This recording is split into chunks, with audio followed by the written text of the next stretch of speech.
श्री कालिका पुराण में शक्र ध्वज उत्सव वर्णन। और ने कहा, इससे अनंतर हैं राजेंद्र, अतएव आप शक्र उत्थान ध्वज उत्सव का श्रवण कीजिए, जिसको संपादित करके राजा किसी समय भी पराभव की प्राप्ति नहीं किया करता। हरिस्थ रविवार के दिन श्रवण से युक्त द्वादशी तिथि में राजा को इंद्रदेव का समाराधन करना चाहिए। इसको भली भांति करने से सब प्रकार के विघ्नों की उपशांति हुआ करती है। राजा परिवार नाम वाला जिसका वासु नाम दूसरा है, नृप इसे करें। यह पिछले समय में अतुल यज्ञ प्रवृत्त हुआ था। नभ मास में वर्षा ऋतु में द्वादशी तिथि में शुक्ल पक्ष में पुरोहित बहुत प्रकार के वाद्यों और तूर्यों से समन्वित हो। सबसे प्रथम इंद्र के केतु के लिए वृक्ष को आमंत्रित करके उसको वर्धित करना चाहिए। संवत्सर और वार्षिक मंगल को तो किया हुआ हो, उद्यान में, देवता के आगार में, शमशान में और मार्ग के मध्य में जो भी तरुआर सम उत्पन्न हो उसका वायस ध्वज में वर्जन कर देना चाहिए। जो बहुत वल्लियों से संयुक्त हो, शुष्क हो, बहुत से कांटों से समन्वित हो, कुब्ज अर्थात टेढ़ा हो, वृक्ष आदनीय युक्त हो तथा लताओं से छन्न तरु हो, उसका परित्याग कर देना चाहिए। जो वृक्ष पक्षियों के निवास से समाकीर्ण हो, अर्थात जिस पर बहुत से पक्षियों के घोंसले हों, जो बहुत कोटरों से समन्वित हो, जो वायु और अग्नि में बिंब विध्वस्त हो गया हो, ऐसे तरु को यत्न पूर्वक वर्जन कर देवें। जिन वृक्षों का नाम नारी वाला हो, जो अत्यंत छोटा हो, जो बहुत ही कृश हो, ऐसे इन सभी वृक्षों का धीर पुरुष इंद्र के पूजन में सदा ही वर्णन करते। अर्जन, अश्वकर्ण, प्रियकोशक, औदुंबर, ये 5 वृक्ष केतु के लिए उत्तम बताए गए हैं।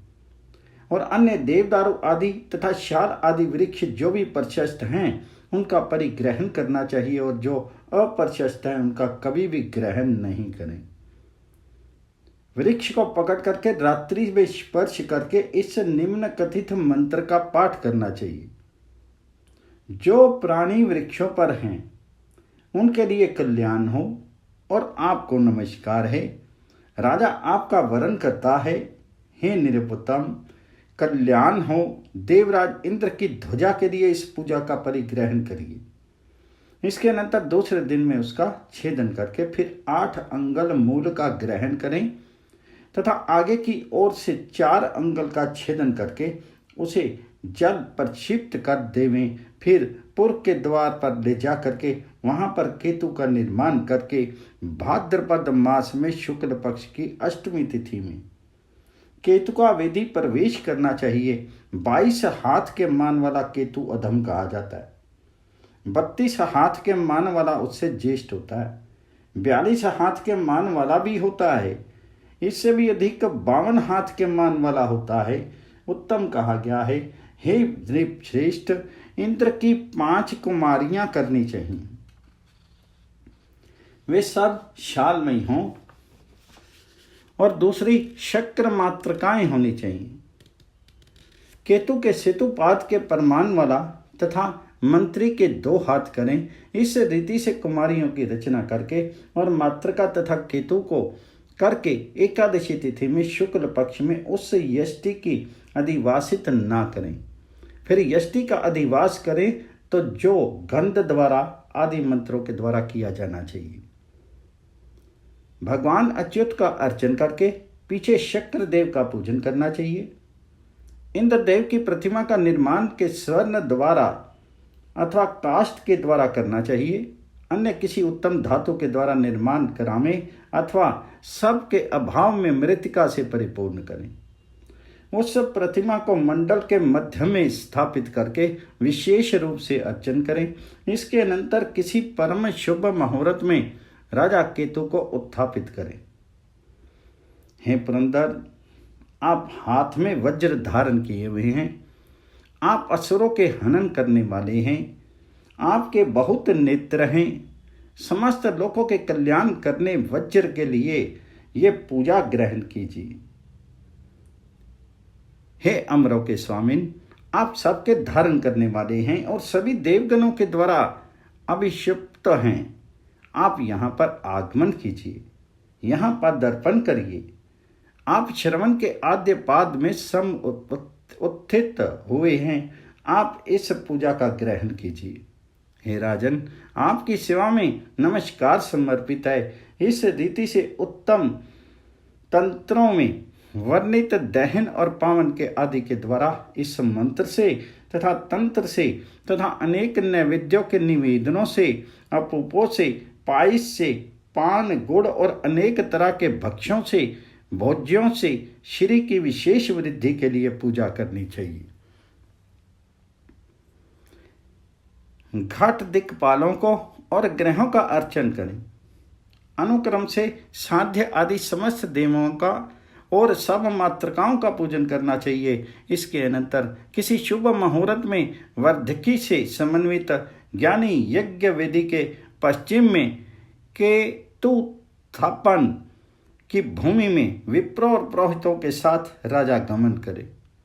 सुमंगल 5 रज्जुओं से सुबुद्ध मंत्र से श्लिष्ट मातृकाओं के सहित कुमारियों से संयुक्त और दिक्पालों के पाद को युक्त ब्रहण अतिकांत सुपूरित अनेक द्रव्यों से यथा वर्ण और यथा देश में वस्त्र से वेष्टित किए हुए हैं योजितों से युक्त उसको जो किंकिनी के जलों से तथा बड़े घंटाओं से और चामरों से भूषित तथा रत्नों की माला से अलंकृत अद्भुत माल्यों और अंबरों से तथा चारों तोरणों से राजकीयों के द्वारा धीरे धीरे महाकेतु को उत्पाथित करें।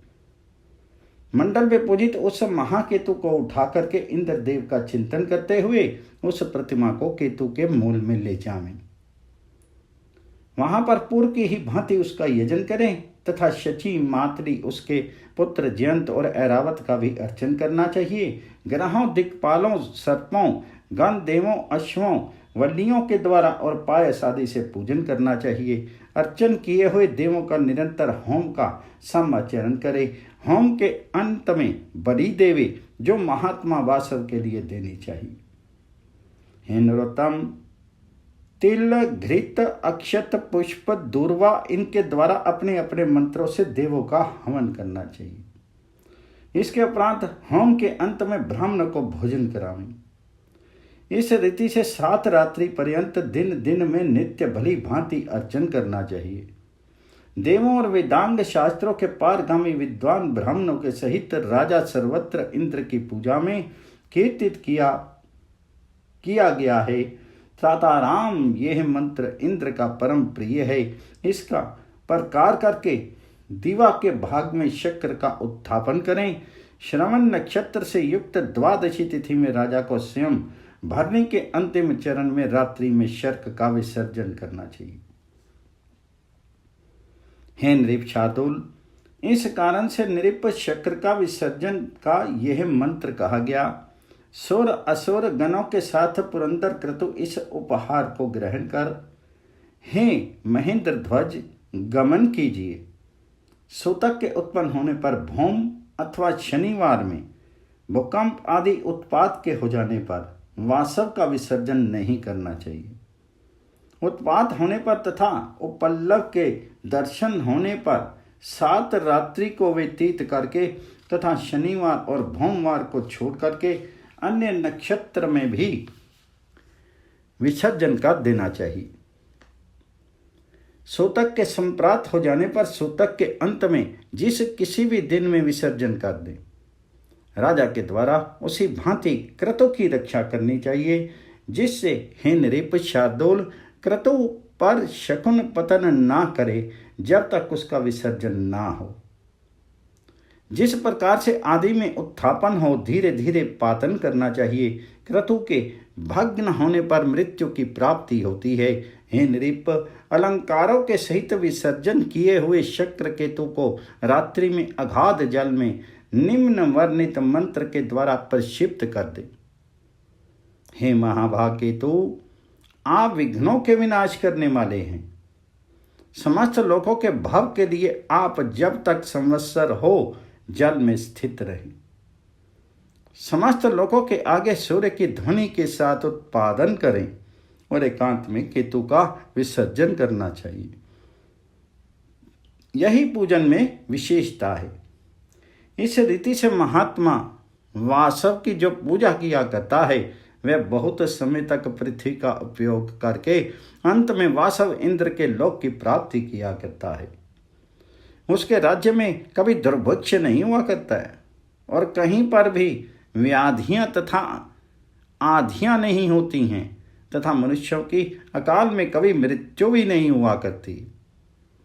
पार्थिव, उसके समान अन्य कोई भी इंद्रदेव का प्रिय नहीं होता है।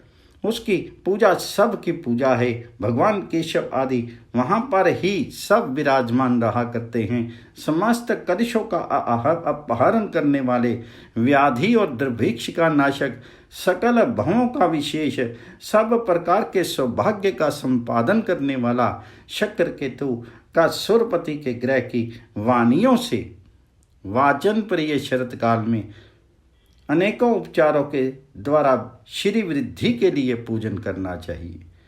ओम कालिकाय नमः।